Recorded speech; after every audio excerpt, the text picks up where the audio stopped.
Man, I can't see anybody. Y'all in the building today? Are y'all hungry? Listen, but we about to talk about some food that you know not of, that we about to share with you that will literally get you some bread, which I'm really excited about. I'm speaking with my friend that I've been following his journey since we were in school together at Southern Adventist University, and seeing, at Southern Shout out to Adventist. Southern. Where my Southern people at? Where Southern people at? There we go, represent.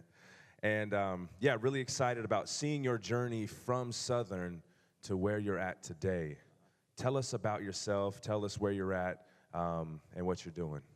First of all, can everybody please put your hands together for Jeff Taylor and Fruition Labs team for organizing this amazing event. And also, if you guys haven't checked out the Hustle clothing in the front, make sure you guys check that out. It's very dope.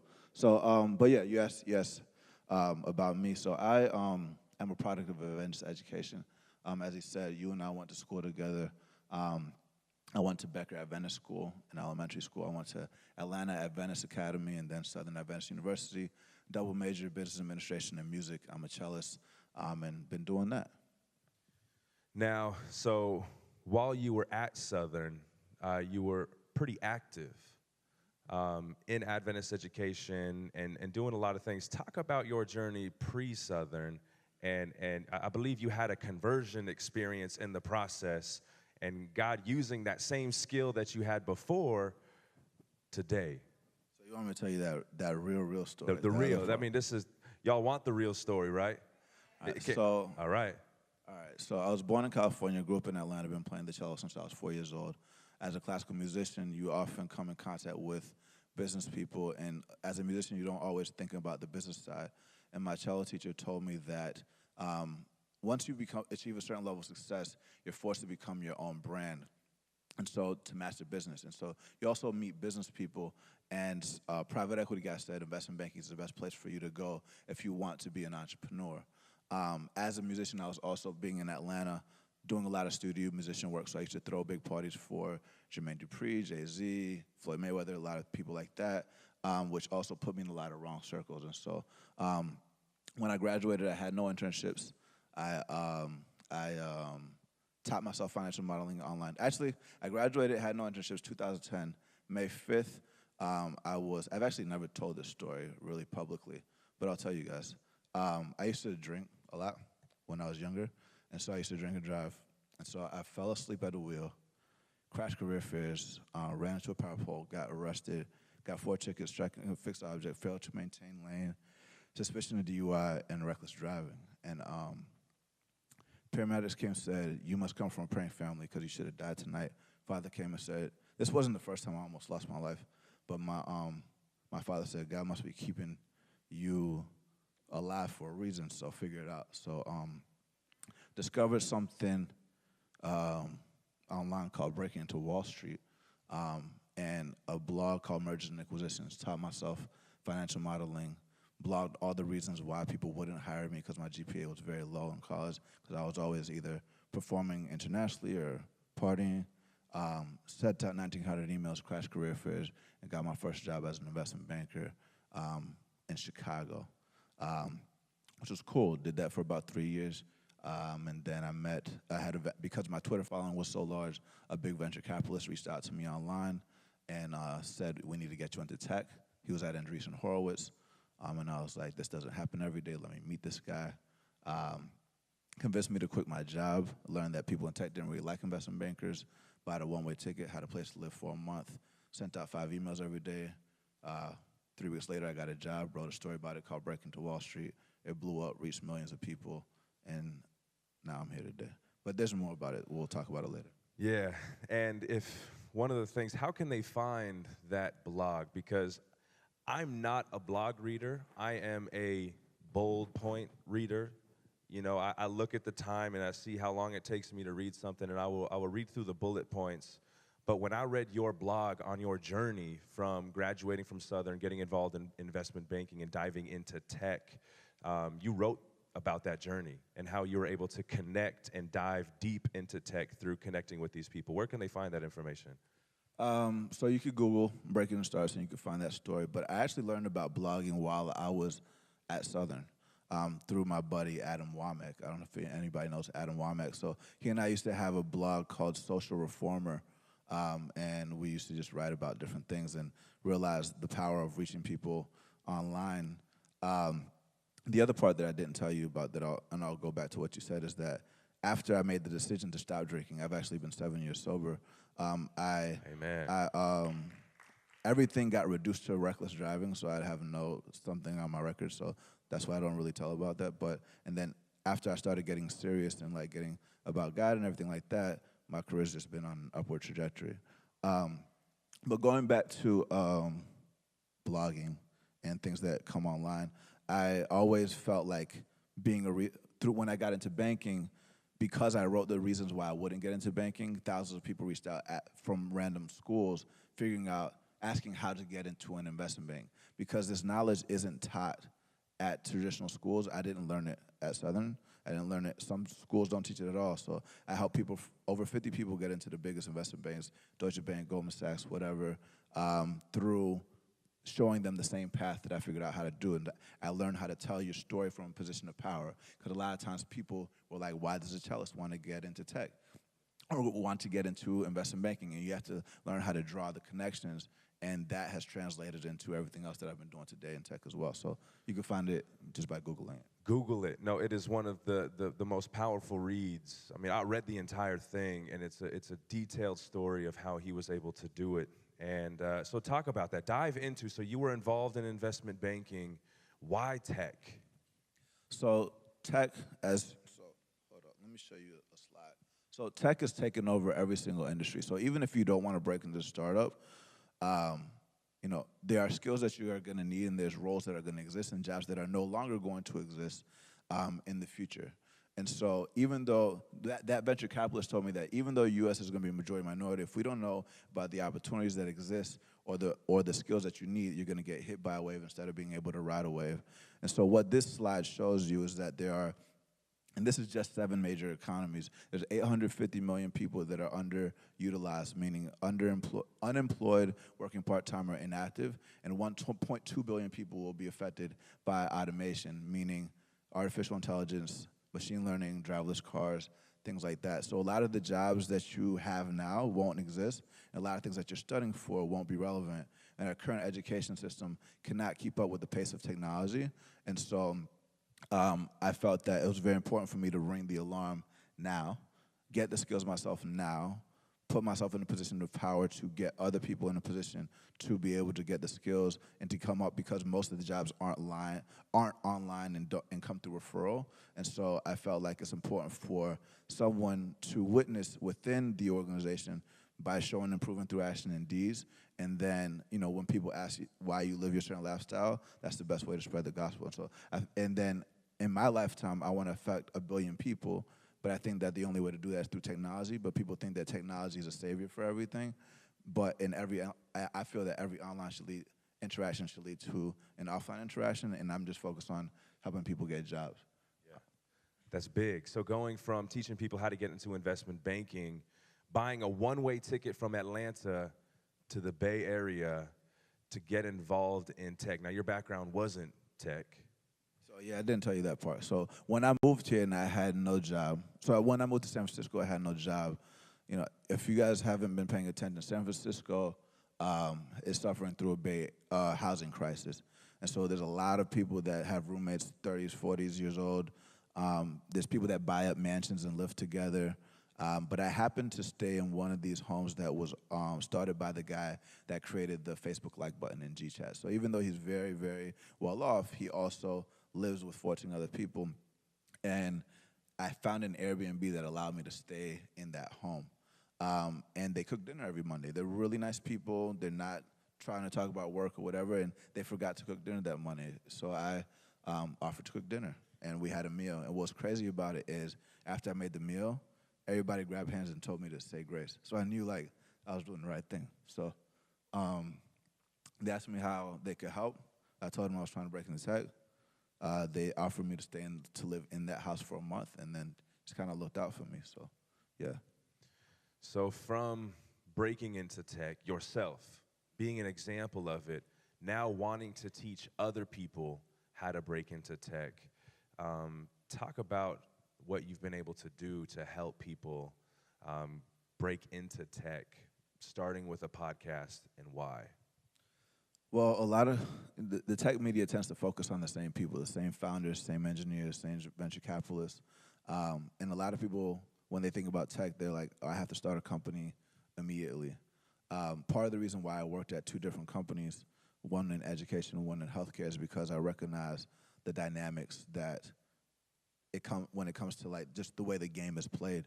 And so the types of companies I was looking for were companies that were solving problems further down Maslow's hierarchy of needs, because even though there's been billions of dollars, even trillions of dollars that has been created through tech, a lot of the problems are nice to have versus need to have. And so I think that one of our competitive advantages is actually being Christian, because even though there's a lot of people that understand that the best marketing is a mission, that some of them aren't always doing it for the best motives. But if you do have it for the best motives and it reaches the right people and they recognize that, then it's going to hit in a much stronger chord. And so the reason why I started the podcast is because after I wrote the blog blew up and reached millions of people. And when I started sitting down with a lot of people that came from non-traditional backgrounds, like teen parents, veterans, people that were formerly incarcerated, or whatever, they even though they knew the skills that they needed, the roles that existed or whatever, they felt that it wasn't for them. And so they needed to hear about it from somebody that was like them. And they didn't have time to read online. And so we felt that but they did have a commute. So we created the podcast so that they could be able to listen to it through audio. And then we created video because there's thousands of people that lived in various areas that have this like fetish for tech but have no idea what's going on inside of a company. So we would just literally walk into the company and show video and put it online to remove like any wild things that or fears in their imagination. They call it imposter syndrome. And then that led to creating the Career GPS to help not just people navigate, but employers to find people that are vetted, and then the community so that once people were inside, they could find other people that look like them to help with retention. And talk about, Nate, yes, powerful. Talk about how this is solving a significant problem. Last night we were talking about Google and Facebook and how a lot of people don't see themselves being able to work there, and why this is so important for people to see other people like themselves working in these places so that they can find opportunities for themselves. Yeah, so over the past, so that's a good example. So this picture right here, if you see the guy right there in the front of me, the short guy with the white shirt, his name is Chris Gray. He's a founder of Scally, and he is somebody that grew up in Philly. His mom lost his job. He had to figure out a way to not just get a scholarship to go to school, but he also was able to take a bunch of scholarships that were hard to find online and consolidate them into an app, and has generated over $70 million in scholarship for people and created an app that has over 1 million users. And part of the reason why it resonates is not just for the value that it brings, but because he did it himself. And if you look at over the past 5 years, over $1.2 billion has been spent on diversity hiring alone, but very few are the people that they're trying to reach are actually in those roles. And part of the reason why it doesn't resonate is because corporate marketing, people outside of tech don't read tech news. Share some of those numbers you were talking about last night. I cannot share those numbers because they're confidential. But the numbers are very low inside of these large companies. But I can share some numbers where, like, if you look at, even though there's a small percentage of people that are employed for their target demographics, let's say black and brown people in the high-tech roles, if you look at the people that are driving the Google buses or serving the food or the security guards and janitors, most of them are underserved populations. And technically, they have their foot in the door. And if you let them know about the roles that exist and where to go to get the skills, like the boot camps that I have access to and the scholarships that I have access to and the housing that I have access to, then you could create something that's really special. Did you get all that?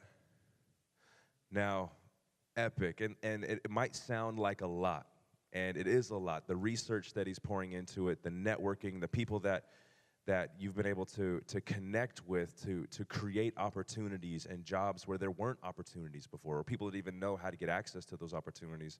And you did it using a podcast. And one of the things I would like to hear from you, because I don't know if it was mentioned before, but when you launched, I believe you launched in November of 2016. December of 2016. That month, Entrepreneur Magazine mentioned that it was in the top 10 list of the must-listen-to podcast for 2017. How did you go from developing, so, I mean, anybody can create a podcast, but how did you go from, launching this thing? What was the pre-launch process to getting the traction? Because now if you go to your Facebook page, you have thousands of people that are following this thing.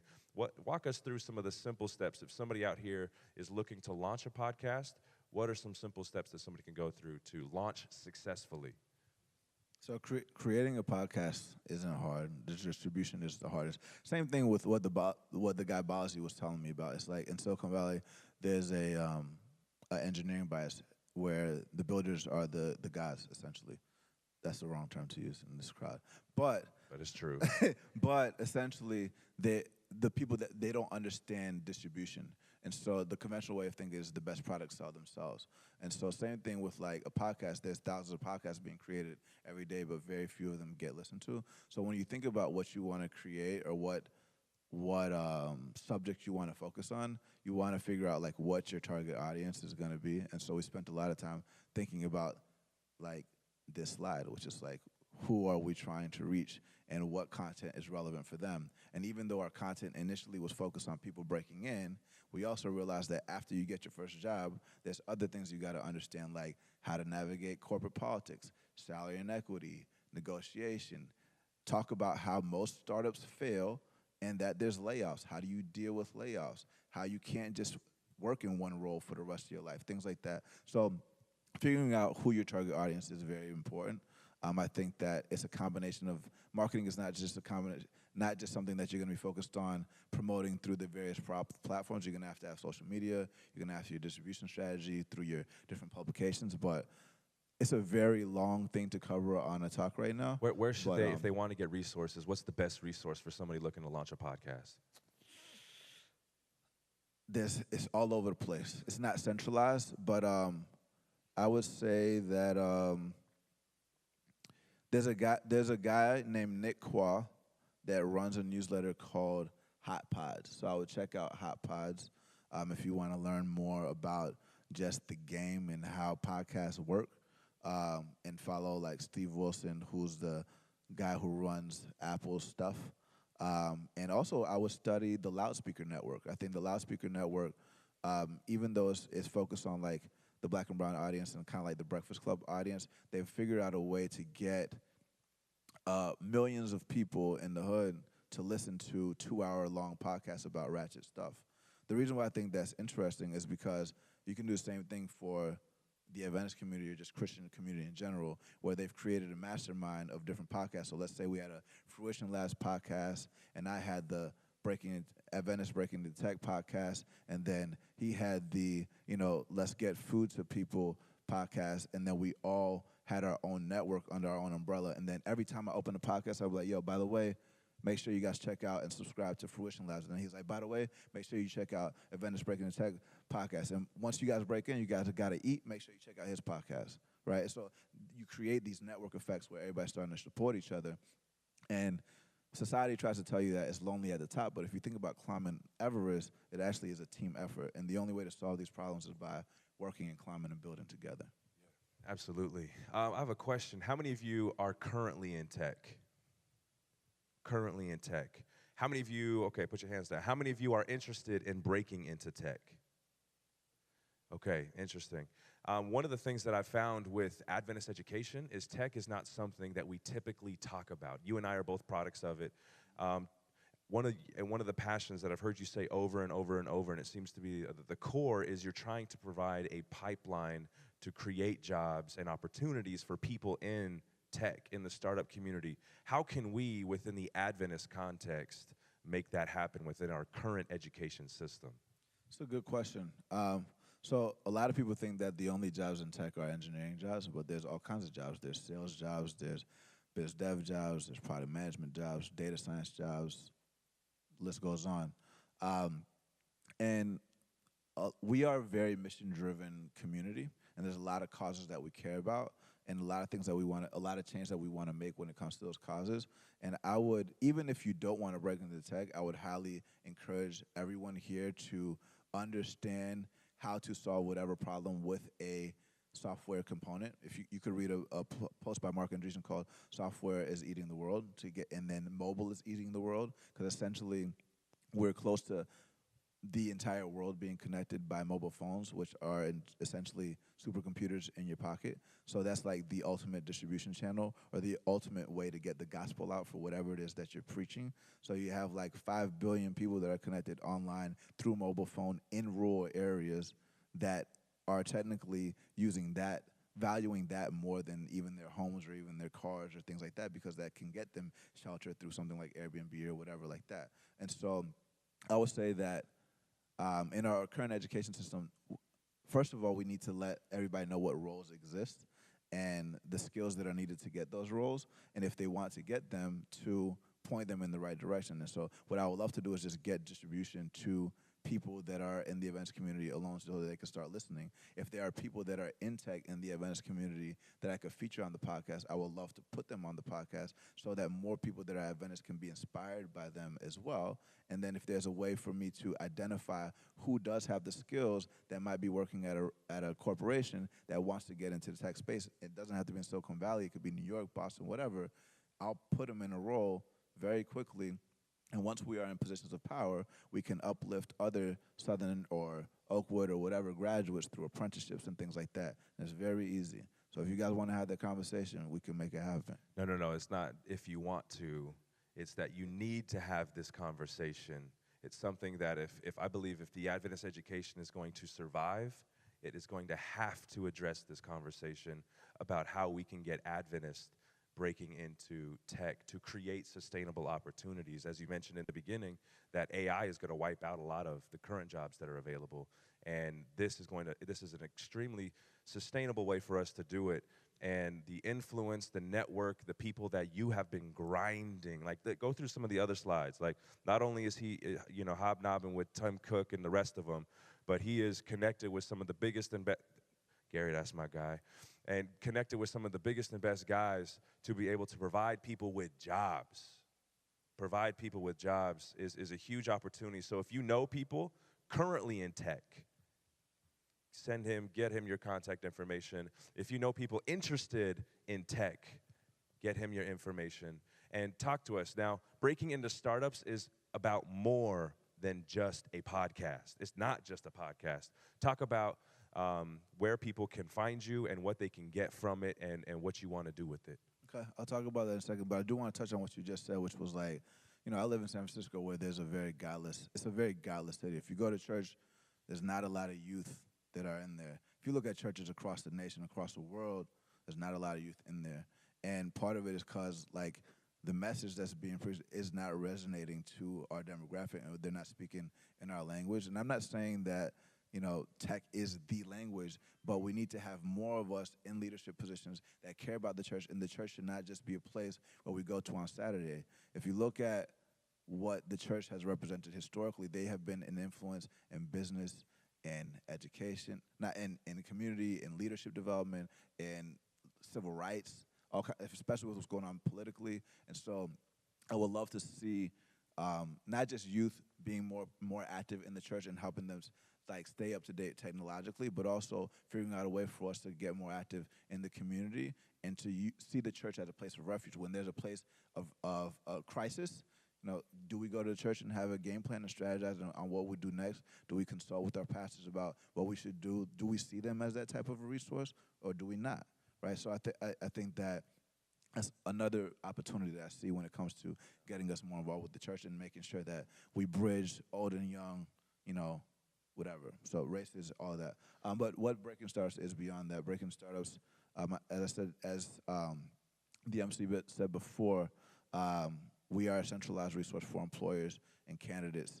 We want to make sure that no matter where you are, even if you are a PhD and you want to get into tech and you're fully qualified from a technical skills perspective, you know what you need to read, who you need to talk to, which coffee shop you need to show up in, which faces and names you need to memorize so that we can help you navigate whatever space. If you're being underpaid, show you how to negotiate. I'll show you how to ask for what you want. If they're not giving you what you want, having the person to go in there and put in a little influence to make sure you get paid what you deserve, things like that. Ruben is an extremely deep well of opportunity and network that I believe Adventism, we as a church, education, all of those things need to tap into. What are ways that the people in the audience and the people that are listening can get a hold of you and get access to your resources? So if you guys all have phones right now, if you pull up Spotify, SoundCloud, iTunes, Google Play, Stitcher, and find Breaking the Startups, you guys can subscribe there. My Twitter, you Google my name, RubenHarris, it pops up, and you can see, my Twitter, my Instagram, my Snapchat, everything is RubenHarris. When it comes to, Charles Bracken kind of talked about this a little bit, just kind of like wage gaps and middle income people, but like the opportunities here, like if you're a retail person right now, if you are somebody that sells suits in the mall, like there's opportunity for you in tech where you could be making $200,000-$300,000. If you tithe, that's money that goes to the church. And if there's offerings, that's things that could be. There's a lot of things that we can do if we get more of us into tech to do more things in the community. But I mean, the best way to get in touch is just email me at my name or subscribe. And I just want to get more involved and make sure that everybody in our schools is not just taking advantage of tech opportunities, but even finance opportunities. Like I taught myself how to get into banking. If you want to be in banking, we can do that. And I think it's one of the best ways for us to witness. And so if you guys are about that life, let me know. Yeah. Can we give Ruben and Breaking Into Startups a round of applause? Please, please do not sleep on this opportunity to really make an impact in the sustainability in the world that's coming. Ruben, I thank you for what you've done, and I appreciate it. And yeah, thank you very much.